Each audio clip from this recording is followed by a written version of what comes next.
Good morning, and welcome to the Mental Breakdown. I'm Dr. Berney Wilkinson. I'm Dr. Richard Marshall. And today we're going to talk about how we can help manage sobriety.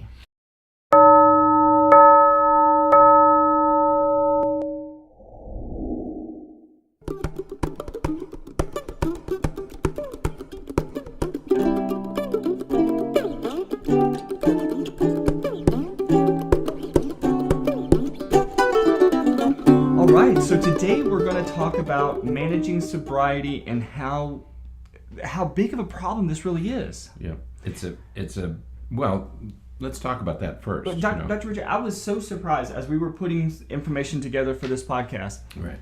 It is really hard to imagine the number of people in need of treatment for substance abuse issues. Mm-hmm. So we looked at this, we tried to look it up and get the most up-to-date information we can get. And so there was a report from SAMHSA, which stands for the Substance Abuse and Mental Health Services Administration. Right. And they just released a report on September 29th of this year. Right. And now that data is from 2015, but that's the most recent that we have. Right. The data is really fascinating. Alarming. So I'm going to include a link to this report in the show notes. Right. But here's the brief, all right? In 2015, the National Survey on Drug Use and Health data indicated that 8.1%, or 21.7 million people aged 12 or older, needed substance use treatment in the past year. 12 and older. Okay. So 21.7 million people aged 12 and older needed substance abuse treatment in 2015. Received treatment. Right. They needed. Okay. So they were counted because they got treatment. Okay. Now, there is another estimated 19.3 million people aged 12 or older who were classified as needing but not receiving substance use treatment. That would have been my next question is, well, how many this is how many got it. Right. How many needed it? And you said it's another 20 million. Another 20 so million. So it doubles the number. Okay. So if we just use those data, and I'm sure that there's other data that are more specific and all, but if we just use that's over 40 million people aged 12 and older in the United States that either received or needed to receive substance use treatment in 2015. That's probably more than 20%. Right. Of that population, 12 and older. So we're talking about 1 in 4, 1 in 4, 1 in 5, yeah. So for every 4 or 5 people, one of them is going to need. So it is a huge problem. Absolutely.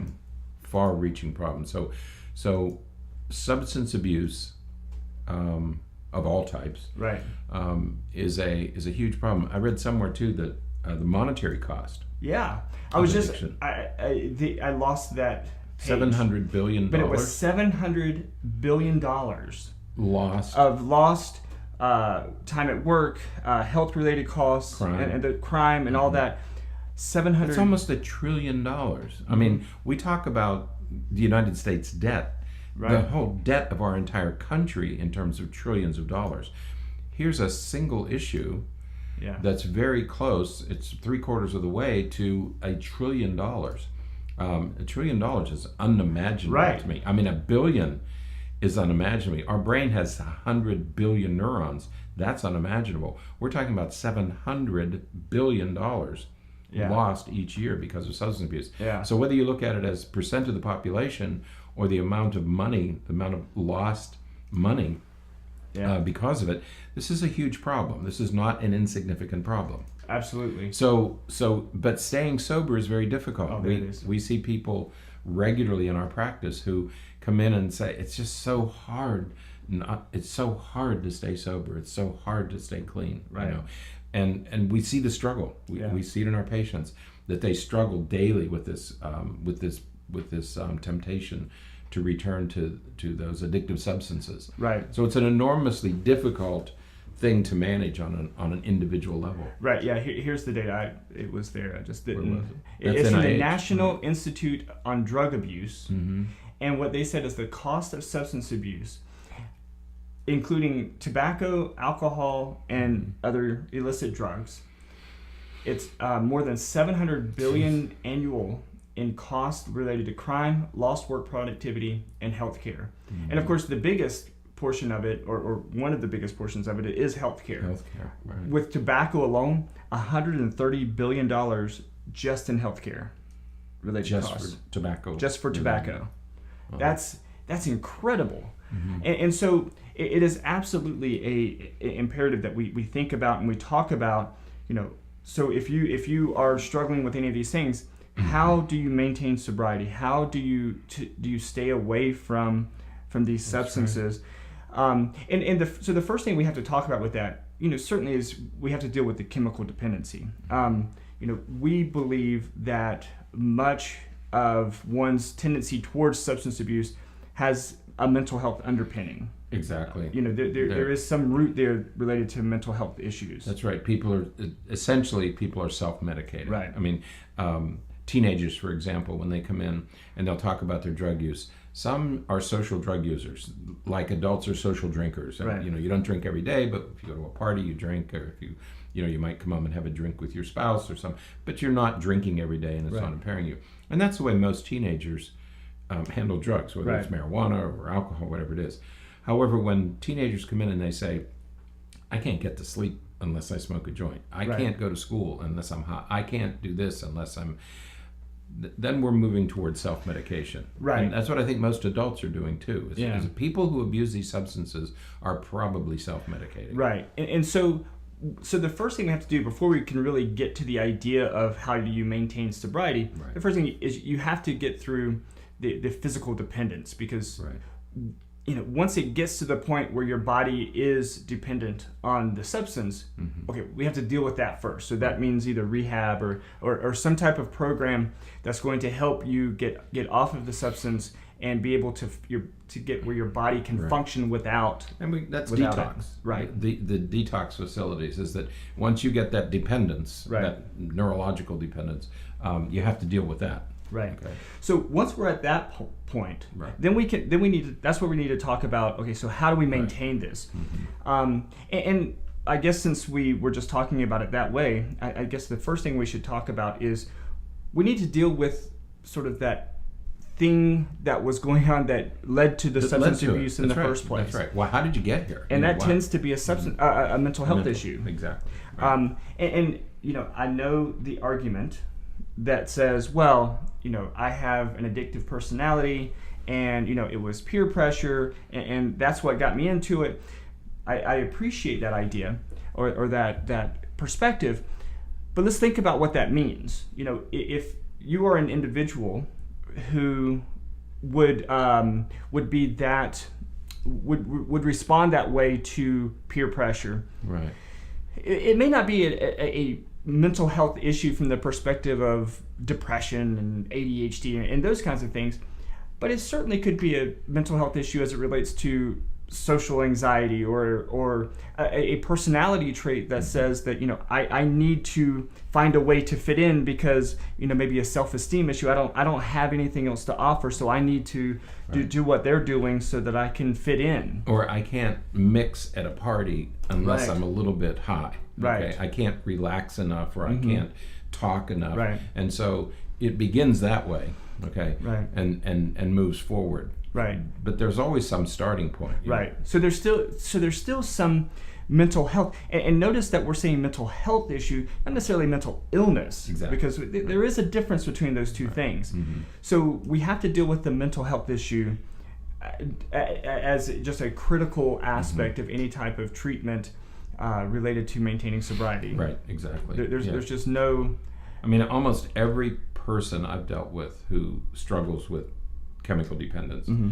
has some issue right. that moved them in right. that direction. Absolutely. And so you have to make that part of whatever treatment plan you have, because you just can't overlook what got them there. Right. Okay. Right. And you have to provide treatment for that, and really ideally that treatment comes first, because or not necessarily first, but it has to go in conjunction with everything else that's happening. Right. Because you can't ignore it. Yeah. And I think, beginning, for example, you say we begin with detox, okay? So you have to break that right. first, right. because that has to be managed first. The next step is, how did you get here? Because not everybody, not every teenager who experiments with drugs goes on to abuse drugs. In fact, most don't. Most don't. Most teenagers will experiment. Most will say, okay, I'll do it. But most don't become addicts. Right. Okay. The difference is why did this individual become an addict? What is the issue that propelled this person in the direction of addiction? Right. Right. Yeah, we're not huge proponents of the idea of the addictive gene or the idea that there's something intrinsic in my body, sort of that disease model that says there's something about me that just makes me an addict. I have the alcohol gene. Right. You don't have the alcohol gene. You have the inability to calm yourself and release enough GABA. Right. And because of that, you need something to release GABA, and if you're easiest, most inexpensive way to do that is alcohol. That's right. If your parents are alcoholics, if they're substance abusers, you are at increased risk. Right. Not because they abuse substances, but because you inherited their brain chemistry, which got them there. Right. You inherited their brain chemistry that maybe suggests decreased production of GABA. Right. But you also experienced behaviorally that was their that was their way of managing and coping with stress, and so you use the same model. Right. That's right. So it's not that's. We appreciate that other people, maybe disagree with that perspective. Right. But, if there was a gene associated with substance abuse or that addictive personality, using air quotes, well, then we would be able to identify that, and we can't cleanly identify that, just like we can't cleanly identify a gene for anything else. That's right. So these things are never a single gene, or even a single chromosome. They're polygenetic. So. Right.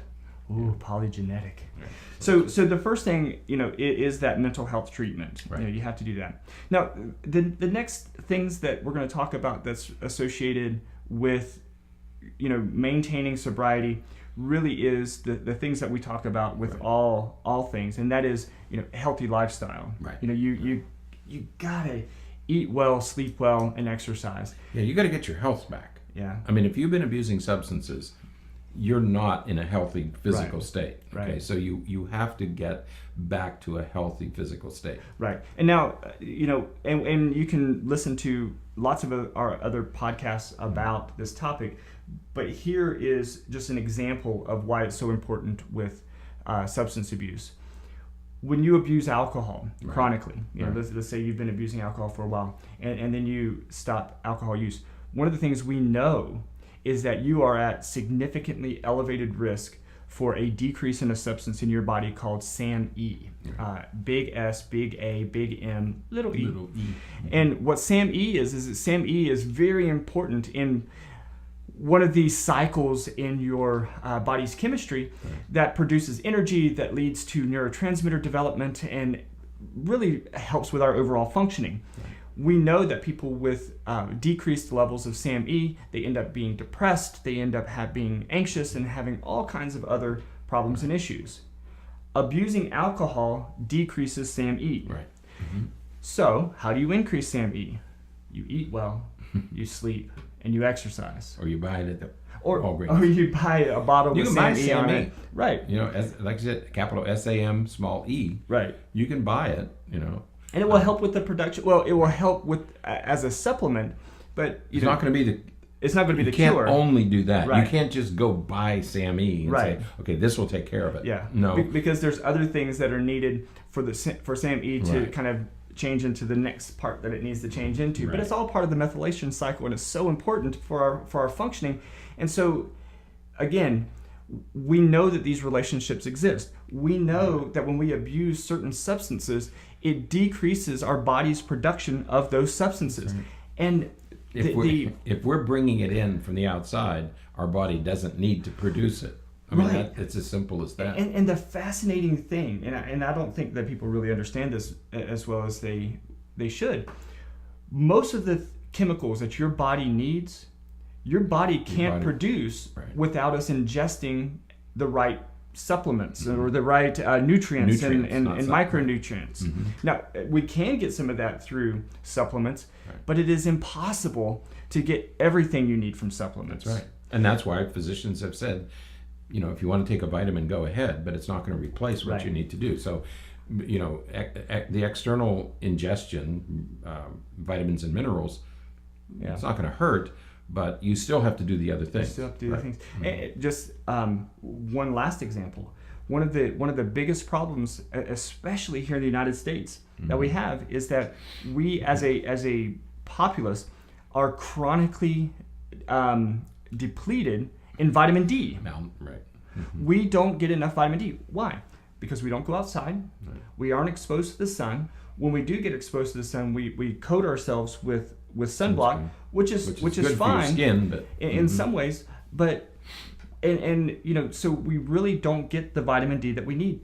Most people, if you go to your doctor and you say, get some blood work done and ask them to check your vitamin D, most people are going to have low levels of vitamin D. Vitamin D is critical for energy, for mood, for all of these things as well. And so exercising, getting outside, being in the sun, sleeping well, lets your brain recycle and kind of reorient itself back to where it needs to be. All of these things are critical to a healthy mental state, but also a healthy chemical state in the rest of our body. And again, I can go, if I'm low in vitamin D, I can go out and buy vitamin D. I can buy little capsules of vitamin D and take 1,000 milligrams a day. But I can also do the things that are healthy for me to do. And that's preferable, because being outside is better than swallowing a pill. For a number of reasons. And going along with that, we think of calcium. Right. So we need calcium so we can have strong bones. Well, so we think, we'll just take a calcium supplement. Take calcium pills. Well, the problem with that, and what one of the challenges I think here that we have with the whole field of nutraceuticals in general, is that it's great to take calcium pills. However, your body can only break that down and you make that into something you can use if you also take it with some other things like magnesium and lots of other micronutrients that are needed. So just taking a calcium pill will maybe make you feel like you're doing something to help with that, but you have to be doing these other things. Now, if you consume calcium through broccoli, which is high in calcium, then you're also getting lots of other micronutrients that you need to that allows your body to use that calcium. That is always the advantage of food. And people, we're just beginning to learn this, so it's not, we're just beginning to learn. When you eat food, it has all these other substances in it. I mean, genetically, that's what our bodies do. And you can't just take a single, whether it's SAM-E or vitamin D or calcium, a single micronutrient, a single supplement isn't going to really affect the system that well, because the system needs other things. And only food, it's foods, real foods, that contain all those nutrients. Absolutely. So, so we won't go into that much more, but these are just some examples of why those lifestyle decisions, we just call it the trifecta, the eating, sleeping, and exercising.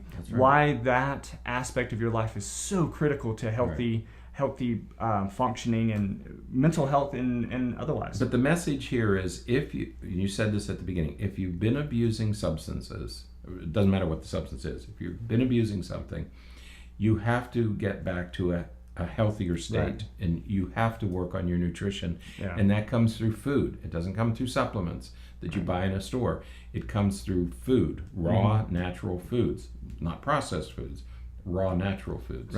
And supplements will come in when you're eating those healthy things, but you still need a little bit more, because again, you may have adopted the gene from your parents that made you low in a particular area. So no matter how much you eat, you're not going to get enough. And so that's when supplements are important. And supplements are important to kind of get you back to where you are. I guess we really don't have the time or opportunity right now to really go into what happens when we're abusing substances and how our body responds to abusing substances, because if you're already depleted in something and you're abusing a substance to make up for it, our body's reaction to that is to make even less. Make less. That's right. And so you have this sort of compounded effect. And so when you stop, your body was already making less than it needed, and now it's making even less than that. And so you got to work your way back up. That's right. So, but start with real foods, then supplement. Yeah. Okay. So that's number one. So we have treating mental health issue itself. We have our trifecta. Yeah, you have detox, mental health. Now, nutrition. Okay. And then which includes all three: eating, sleeping, and exercise. The last thing really is important, and it will come along probably with some of the mental health treatment, and that is you got to find something else to do.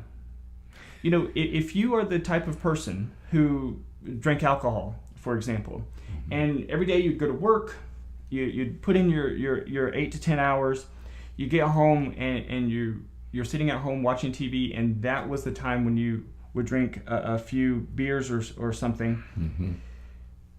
Coming home from work, you know, going through detox, doing everything else that you need to do, but staying in that same routine is going to be very difficult to keep you clean from the substances. I just can't emphasize that enough. We have people who have stop at the bar on the way home from work. Right. Okay. There are people who just build that into their schedule. They leave work, they go to the bar. You can't then go to the bar and drink club soda and expect to stay sober. Right. If your routine has been stop at the bar for a drink, you can't just stop at the bar and have a club soda. Right. Because eventually you're going to go back to drinking. Right. All right. If your routine is when you get the children off to school, you have your first drink at about 9 o'clock in the morning. Okay. Mm-hmm. Whatever your routine is, the situation that you brought up, where you come home from work, you take a shower, you turn the TV on, you have dinner, and you start to drink. You start to drink at 7 o'clock at night. Mm-hmm. Okay. You cannot maintain that same schedule and expect to maintain sobriety. Right. We've talked about so many times before how much our body and our brain and everything likes routine. Right. And so when you're doing the same thing every day, your body begins to expect the same thing every day. That's right. You know, they did this fascinating research with heroin, right? And they were looking at heroin addicts, and what they found is that when the heroin addict is about to use, you know, they get their packet out and they start unzipping it, and I don't know where they get those, because like everyone has the same little thing. It's there must be a store or something that has those, but they're called dealers. They unzip it, and they're as they're going through that process, that habit, that routine. Their body starts to prepare for the heroin. Right. When an alcoholic walks into their bar, the sight, sound, smell, temperature, all of that stuff hits their body, and their body begins to prepare for the alcohol. We mentioned last week that just thinking about hitting a golf ball, visualization, activates the same brain structures as hitting the golf ball. Right. So just the thought of it excites those parts of the brain, the same areas that look forward to it. So, so you have to get out of that routine. Yeah. Okay. Yeah. So you have to change things up, and so what that may mean is, you know, after work you start going to the gym. You know, it kind of gets two birds with one stone there. So you're exercising and you're getting into a new habit. Right. I've seen adults who say, I just have to get through my workday. I get home and I can smoke a joint when I get home. Yeah. The world is okay. As soon as I get home, I can smoke a joint. Right. Well, the problem isn't just that you're dependent on a drug. The problem is you're in this routine and you've got to break that routine. It doesn't matter what it is. It doesn't matter whether you're trying to be on a diet or whatever you're doing. Whether you're trying to do a new food plan, a new exercise plan, you have to change the routine. Right. You can't have the same routine and expect something different to happen. Right. That's what Einstein referred to as insanity, right? Right. It is doing the same thing but expecting a different outcome. Right. So think in terms of a replacement behavior. You know, what are you going to do with that? What are you going to do in those times when you're most likely to abuse this substance. Right. What else can you put in there? And early on in the process, it's ideal for that replacement behavior to be mutually exclusive from the other behaviors, the abusive behaviors. So if you drank at home between the hours of 7 and 9, ideally you would find something to do outside of your house between 7 and 9.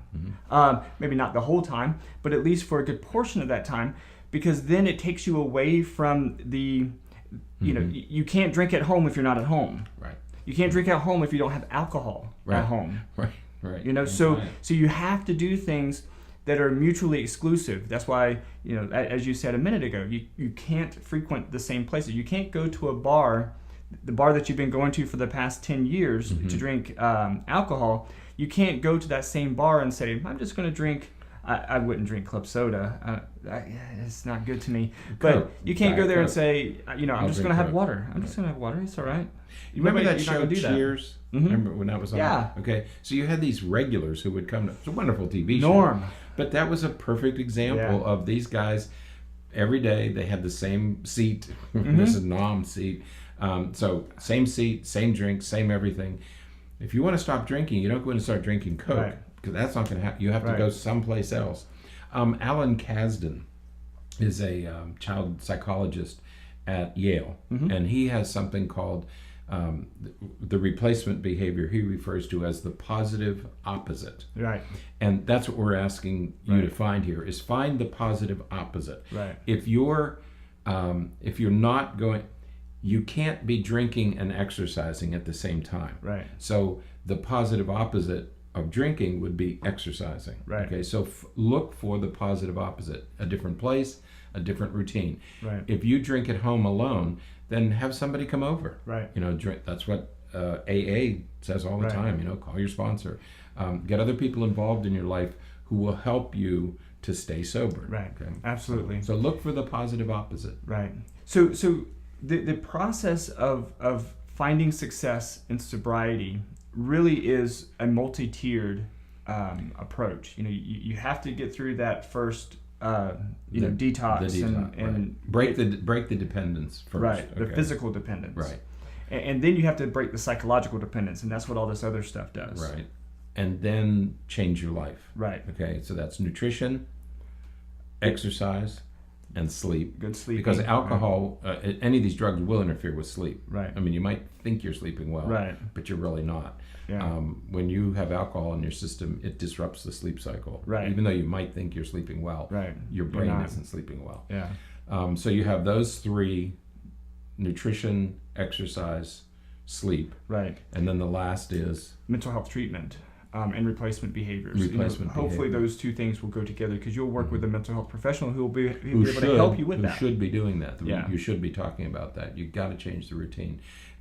Maintaining sobriety is incredibly difficult. It is. Talk to anybody who's been through NA or AA. Right. And those people who've been through it will tell you that. The recidivism rate is incredibly high, more than 50%. And so, but those who find success are those who changed lifestyle. That's right. It's not just willpower. Right. I mean, and that's what everybody will tell you. It's not just willpower, because you're not always going to have enough willpower to power through these times. Right. You need to change something. You need to change things, and you need to bring people into your life. That's what AA is all about. Absolutely. So. All right. Okay, so if you have any other thoughts, if you have any other ideas, we'd love to hear from you. Yeah, if you're struggling with sobriety, or you know somebody who is struggling with sobriety, let us know. Yeah. Okay. Yeah. We are doing some. I've been in some communication with another with a website, drugrehab.com. They are getting ready to start a new podcast. I'm not sure what their time frame is, but it's really. I've been talking to them about what they're doing over there. They're doing some great work. So we'd really encourage you to check out their website and read some of their, they have some great blogs and great information out there. Very helpful stuff. So if this is something that you're struggling with, whether it's you struggling yourself or a family member or a loved one is struggling with it, check out that website and see their resources. So, All right. Resources are available. Absolutely. Okay. So, well, have a great weekend, and we'll be back next week to talk about something else. Let us know how you're doing, what you're doing. Yeah. I've been getting some great reviews on iTunes, so if you have a chance to jump on iTunes and write a review or rate us or something, that'd be groovy. Stay on your plan this weekend. Don't fall off. Absolutely. Okay, weekend's a good time to renew. Get back on your schedule. Right. Redouble those efforts. Absolutely. Stay on your plan. All right. So we'll see you next week. Have a good one. Have a good weekend. And forget to be afraid.